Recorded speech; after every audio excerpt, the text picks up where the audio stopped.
This is where things are going to really start taking shape. Pretty exciting.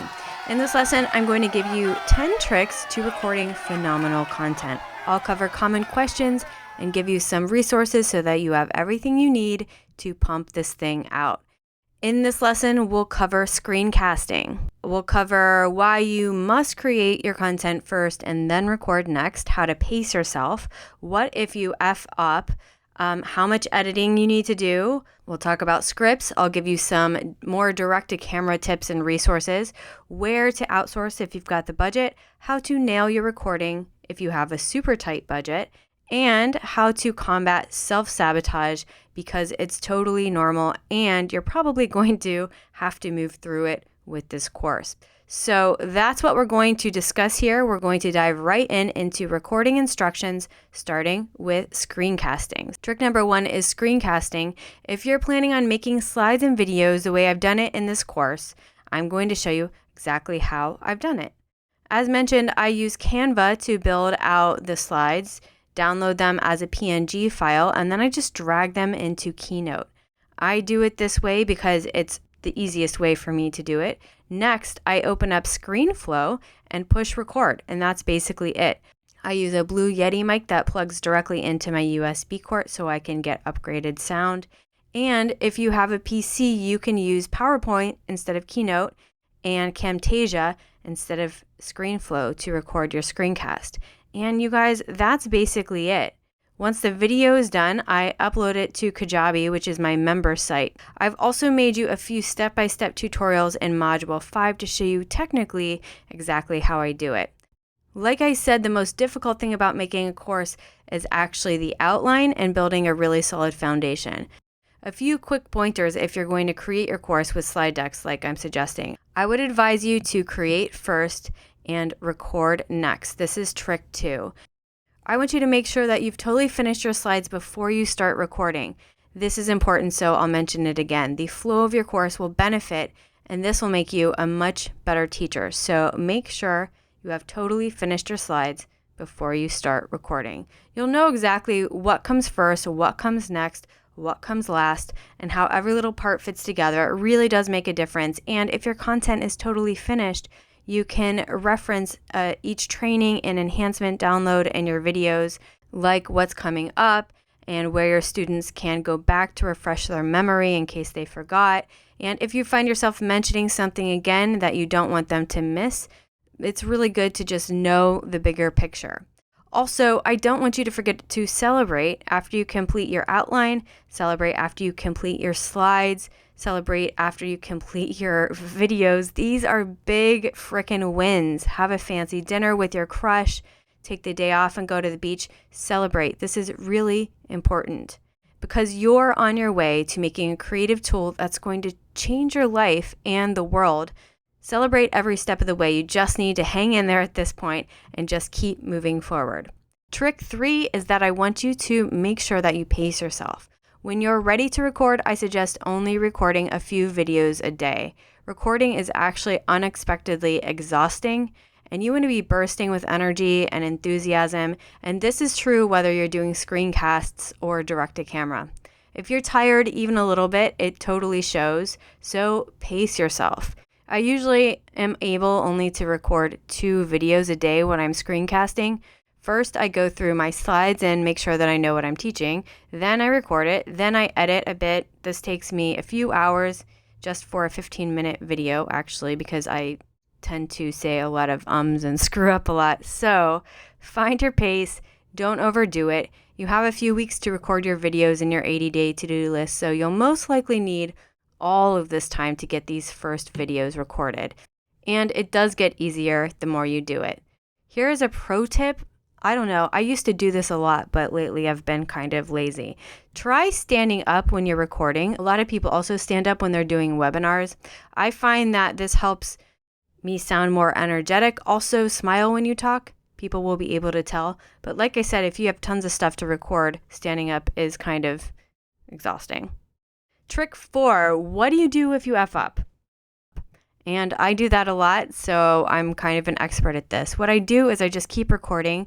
I go silent for a few seconds, or you can also clap. Then start the sentence over. So this will show you exactly what to cut when you're editing. I try to edit as little as possible, but I also do say a lot of ums, and that can take time to kind of cut those little things out. I find ScreenFlow to be super easy to use. I'll show you how I do this in the ScreenFlow tutorial in the Tech Basics video in Module 5. So trick 5 is One of the most common questions in course creation is, should you delete your ums, and how much editing should you do to smooth out your trainings? Now, if you're like me, you'll find yourself saying a lot. Eventually, I started to edit out some of the ums because it was just kind of ridiculous. I find that I say way more in my tech tutorials, so these take me much longer to edit because I say so much it really does become distracting. So if it's becoming distracting, definitely start to edit those out. However, I try to keep my courses low key, and I do my best not to be a perfectionist about mistakes and just be chill about it and keep most of them in, because I like to keep editing to an absolute minimum. But if there's something I do want to take out, I just use the tip I mentioned in trick 4. If you clap really loud after you've made a mistake, you'll be able to see exactly where to edit in ScreenFlow or in Camtasia or whatever you're editing your video on. You can also go silent. You'll see what I mean once you record something and can see the waveform. If there is an unusual spike or empty spot, you know exactly where to edit. Another common question has to do with scripts. This is trick 6, scripts. The common question is, should I read a script to sound more polished? As mentioned in earlier lessons, you don't really need to read scripts for your lessons. I personally have my outlines mostly written out on my phone or my iPad when I'm recording, so I can look at the outline, because these videos are pretty long and I have a tendency to go on way too many tangents, so I need to reel myself back in. My goal is not to really edit very much, so I try to stick with the plan as much as possible and riff off my outlines, and I don't want these videos to go on for like 5 hours. But you may find that if you're using slide decks, you can just go off the slides. My advice would be to test your comfort levels. If you are recording direct to camera, it might be good to reference your outline somewhere so you don't stray too far off, especially if you're new at this. You obviously don't want to sound like you're reading, and teleprompters might be the way to go if you're recording direct to camera and want to keep things as tight as possible. My comfort level definitely requires an outline with sentences and bullet points. I just riff off the outline that's on my iPhone or my iPad. I actually email the outlines to myself so I know exactly where they are and how to find them. Obviously, I can't have my outline on my screen because I'm recording from my screen, so I just kind of like, right now I just have my phone in my hand and I'm making sure I don't veer too far off course. If you plan to write scripts for your lessons, you might want to invest in a teleprompter. I don't know. It really depends on what feels right to you. If you feel that you can read a script and not sound like you're reading a script, I've got a few teleprompter options in the box below. So speaking of teleprompters, let's dig into some direct-to-camera resources for you brave people out there who are just ready to get on camera. Trick 7 is direct-to-camera. Obviously, I don't do direct-to-camera inside my courses right now, but if you're going to do direct-to-camera, I've got some great resources that will help you totally nail it. You'll find a tech cheat sheet below. I've listed a bunch of helpful links. These tips will show you exactly what you need depending on how you want to do it and what you want to do.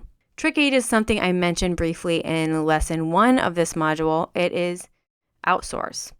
If you're sure you want to go direct to camera and you have a little budget to make sure your videos look as good as possible, you might want to hire out to have somebody record and edit your videos for you. I've done a lot of video work in my past, including editing and motion graphics, but let me tell you, doing this myself while making a course would really send me into a black hole. So the only reason my courses actually get done these days is because I keep them super simple. I just do screencasts.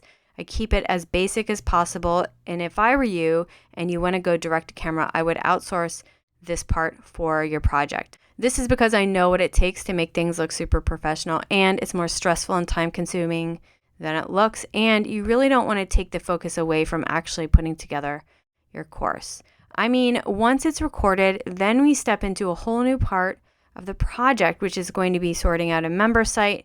So you still got a lot to think about, and we want you to conserve your energy where we can. This is where I suggest you do that if you've decided you want to record direct to camera. And FYI, if you're thinking about hiring out, you don't need a crew of people. One person who knows what they're doing and has their own equipment will do just fine and save you a lot of money actually from buying the equipment yourself. And this way you can focus on the performance and the content, which is key. So doing it yourself can be exhausting, so outsource if you can. That's my advice. Also, this is another reason why slide decks and audio are so great. I feel like they're just much easier. But that said, if you've decided that you want to go direct to camera and you are on a tight budget, here are some tips for that. Trick 9 is tight budget. As briefly mentioned in lesson 1 of this module, you can totally record your course direct to camera with an iPhone. Don't forget to download your cheat sheet with a bunch of resource links for cheap tricks and also the pricier spectrum of equipment if that's what you want, if you're feeling confident and feel like you want to go for it and just buy the stuff yourself. But no matter how you do it, with a little practice, you're going to totally nail it. So go easy on yourself. Your course will definitely turn out better than you think. The last thing I want to address is one of the main things that could derail this entire freaking process, and that is self-sabotage. This is a big one. Once you start the on-camera process, it's totally natural to freak out a little bit. This is a skill, and it just takes a little bit of practice. You may watch the videos you've made and totally cringe and not want to use them. Again, totally normal. The most common questions in this area are, what if I hate my voice? Or what if I hate how I look on video? How can I get past this? So let's talk about self-sabotage. It can often disguise itself in the form of perfectionism. And remember what I said about perfectionism, it's the enemy of done. Every time I record a video, there's always something I feel like I could do better. But this is a trick and not a good one. So be careful. The answer to this question is it's normal to doubt yourself after you record your videos, whether they're slides or direct to camera. Don't fall for it. You worked hard on your outline. You put the best product together you possibly could at this point. In this part of the process, it's easy to fall into the trap of doubting everything just because you've worked so hard and you're probably kind of tired, but that's not going to happen to you. The good news is that this is all super normal. It's normal to cringe at the sight of your video or the sound of your voice, but this is just your fear speaking. You are your own worst critic, and you need to plow through this. This is a rite of passage. You've got to be gentle with yourself here. You are amazing, and what you're doing is brave and awesome. Remember what I said about Candice Neistat? Just let things be what they are and do your best in the moment. That's all you can do. So to wrap up this self-sabotage, again, no, we all experience it. You just need to plow through it. You don't have to love your voice or how you look on camera to get your product into the hands of the people who need your genius. Part of this process is getting through the self-sabotage block. And once you're on the other side, you will not look back. It's going to take you about a week or probably 2, maybe even 3 to record your course if you're doing it a little bit slower. So I want you to block out that time so you don't have any other distractions. And I really just want you to focus on recording. And when you get your course recorded, I really want you to stop and celebrate.